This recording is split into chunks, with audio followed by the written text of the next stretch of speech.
Hi, my name is Lisa Marie Izzo, and in 2017, June, I was diagnosed with bilateral invasive breast cancer.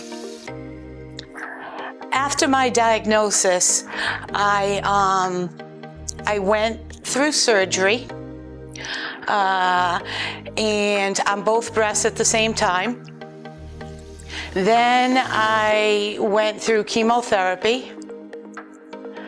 I thought that was tough. Then I went through radiation. And that was the toughest part of my diagnosis. However, as far as the treatment, as far as the therapy goes, but you just got to trust everyone. They all say trust the process. But you kind of have to do more than that. You got to soldier on. You really do. At this time, I'm in remission. The last test, my MRI showed no signs of cancer. And what I'm trying to do now, I went through my maintenance therapy. So what I'm just trying to do now is to live. And I'm not going to waste a moment of it.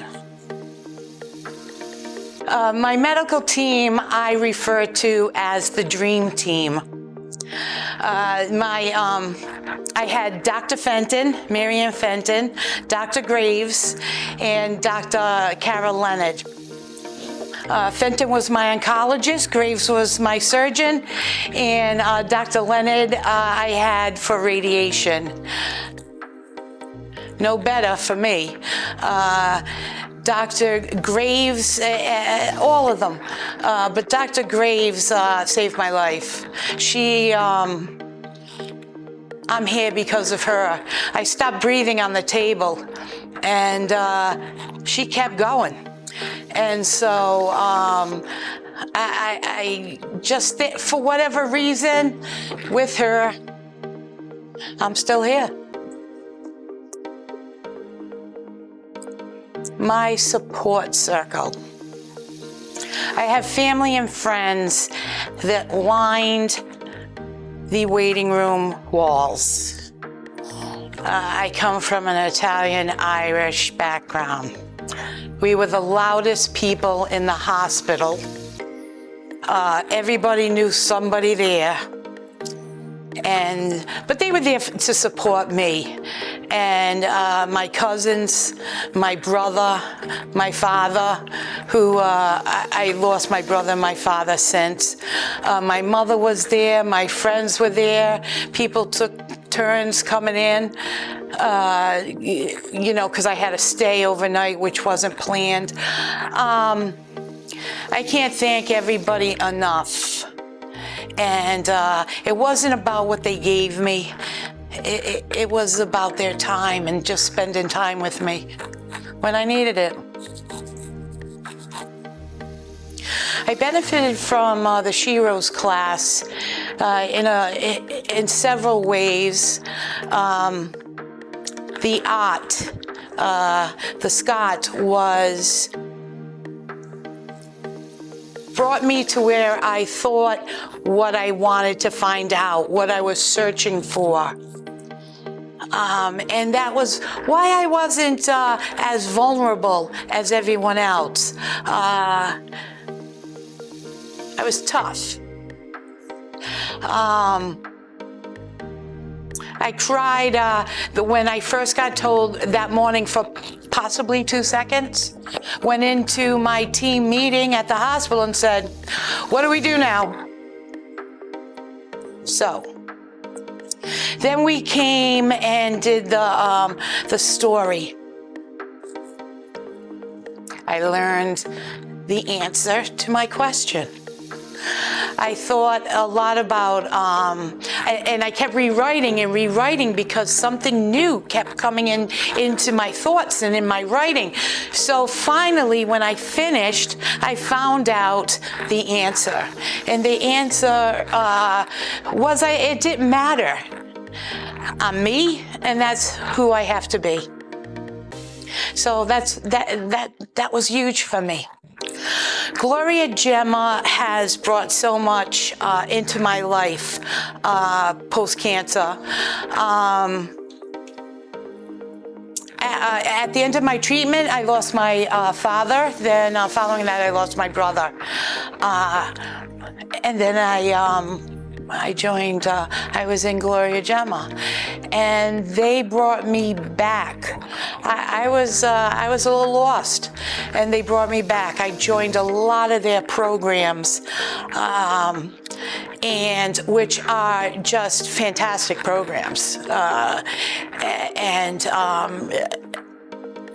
I gotta say, between that and between being with people who understand, people who know what you went through, it means a lot. Everyone, if you're lucky enough to have the opportunity to join the She Rose program, do it. It is going to change your life. It's going to change your life in learning about different things about yourself. And also, it gives you a sisterhood that you will never forget. Never. And it means so much for your healing process. And I'll never forget it.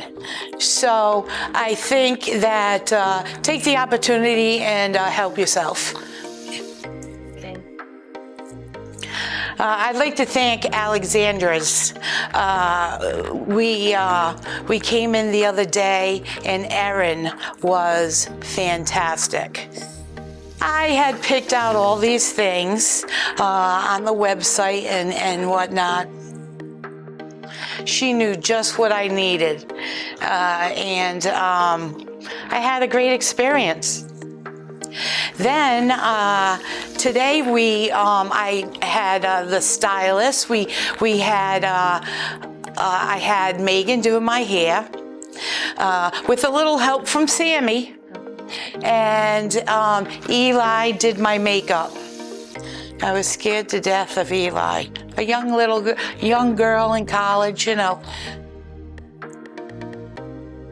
I said, she's gonna make that makeup too dark. She's gonna be...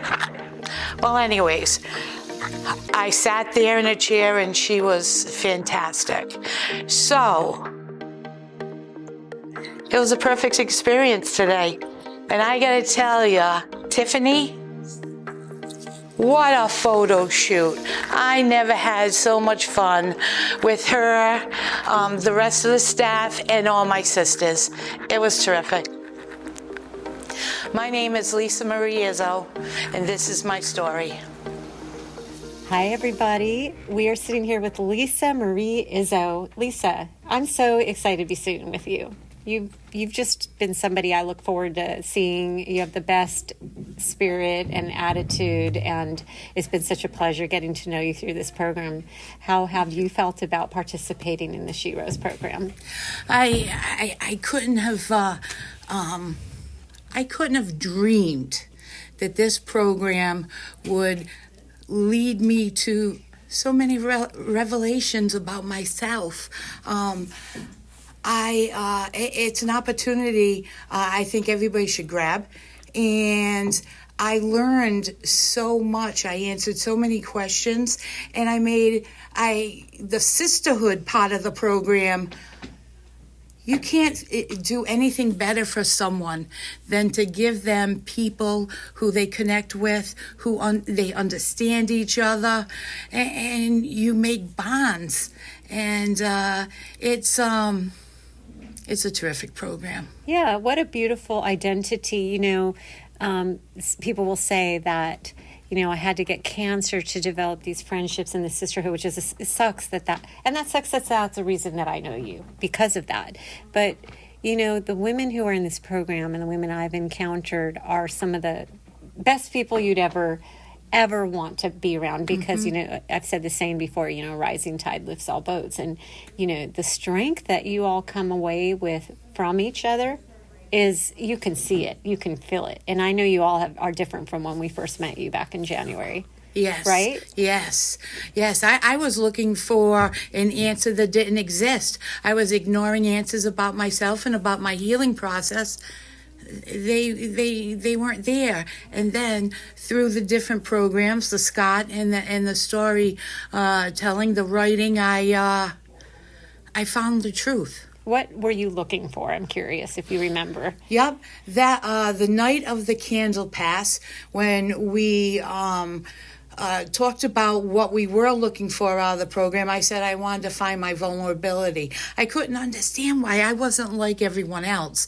They were, when they heard about the news, they were of cancer, they were crying, they were sad, and I was like, okay, let's get a move on. What do we do? And I might have cried when I was told of the news. 2 seconds. And I said, what's wrong with me? How come I can understand how another person feels, but I couldn't understand why I didn't feel the same way. Then through the Scott and through the story writing, I realized you just have to be yourself. Yeah. And so tell me, when you say you have to be yourself, who are you? I am a person who is strong, and I'm strong, and I was, at first I was like, wow, should I be that strong?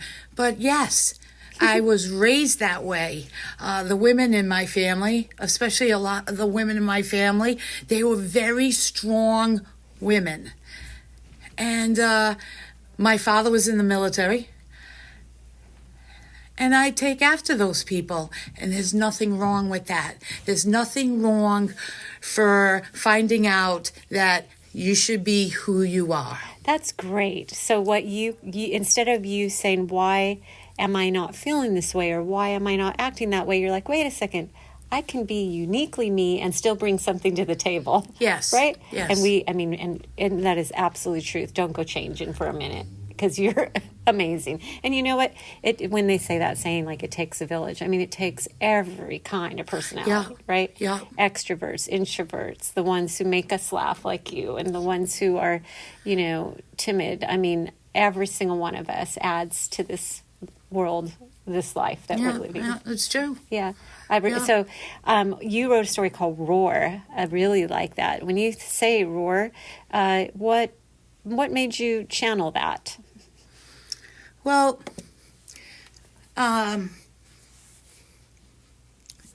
others feel something or felt pain or sadness, and they would be emotional. As I said previously, they might cry, they might feel sad, they get depressed. That's fine. That's who you are. But I couldn't, or I don't have that in me. I roar. And soldier up, let's go. Yes. Fight. And I take after a lion. As you'll hear in my story, I take after a lion. They're loyal, but they're strong. Yeah. And they have such strength. And that's why I named it Roar. Yeah, I picture the lion in Narnia, Yeah. I mean, they could have chose a lot of different animals to symbolize that kind of strength. And, I cannot wait to hear your story. I haven't read any of the stories because I wanted to hear them firsthand. Oh. So all I've read is the titles. Okay. So I am going to introduce the audience now to your story, written by you in our story crafting called Roar. Take it away. We had known each other through grade school, high school, into our young adult years. My best friend, Melissa. We enjoyed traveling. We promised to complete the Appalachian Trail at age 40 if neither of us were married. We visited Maine, New Hampshire, Mississippi, New Orleans. We went to Hawaii, the Big Island. We went to Maui, Oahu, the Smoky Mountains in Tennessee, the Blue Ridge Mountains in West Virginia, Georgia, Atlanta, Washington, D.C., Baltimore, Richmond in Virginia. The list goes on and on. We traveled together. I planned the itinerary, and I read the maps, and she preferred to drive. The stories I could tell. Life was good. Melissa relocated to Gulfport, Mississippi. Yes, Mississippi. You heard that correctly. In heaven's name, why would a young woman from Johnston, Rhode Island move to Mississippi? I visited her as much as possible. I'd fly into Louisiana. We would head out for New Orleans, go to the French Quarter. First stop was Café du Monde. But I missed my friend. I wanted her home. She did come home. She was 35. She had pancreatic cancer. She passed.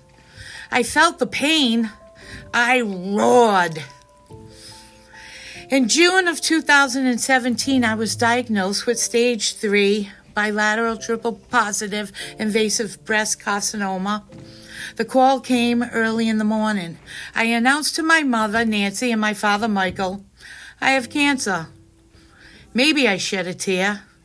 I immediately started to make plans. My father was there through it all. He was a retired Marine. He was stationed in Norfolk, Virginia. I was born in the Naval Hospital in Portsmouth, Virginia. I often say I was a Bay of Pigs baby. I had surgery, chemotherapy, radiation, and was receiving my Herceptin infusions. It was now November of 2018. He went to sleep. He never woke up. He was 76, and he passed. I felt the pain. I roared. On one of our trips to the state of Hawaii, we were accompanied by several friends and my brother. Hawaii was my happy place. I wanted to share this with him. I took my younger brother, David. He was so excited, and I was so excited to be there with him. My brother picked up his new signature hand sign. This was a very popular sign on the islands, not so much in the mainland. Hang loose was a sign. Not so much in Rhode Island. On our return, he flashed the hand sign at every chance possible. It was a part of him now. It came from the heart. During my operation, I had stopped breathing. Yup, you guessed it. I was inpatient now. My brother was there at the hospital the next morning. As I opened my eyes, he was sitting there in front of me. He was there for me. It was now January 2020. My brother took a nap. He never woke up. He was 51, and he passed. I felt the pain. I roared. I roared. I do not want to cry. I look beyond. Why am I not vulnerable? Why do I not shed tears? Maybe because I adopted the hang loose attitude from the islands. I thought about it. No. Maybe because I was a bulldog I borrowed from the military ideas. I thought about it. No. My heritage is that of Yankee, Irish, and Italian. This is my pride.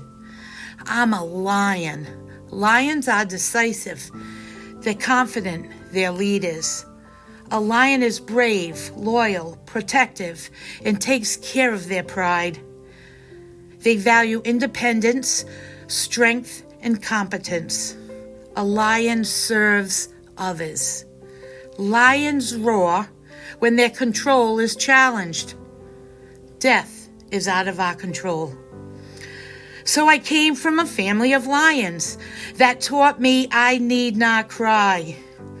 I need to persevere and push through the pain. I am me and need to keep on keeping on.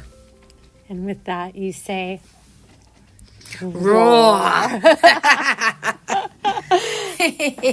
wow. Oh my gosh, you were my last interview of the day. And I would just thank you so much for Thank you. you being you, authentically you. And I want to hear that roar every time I get a chance. I want to hear it. Well, stop roaring. Okay, roar. I'm ready to do it with you, girl. Well, thank you so much for being part of this process. Oh, thank you so much. Love you. Love you.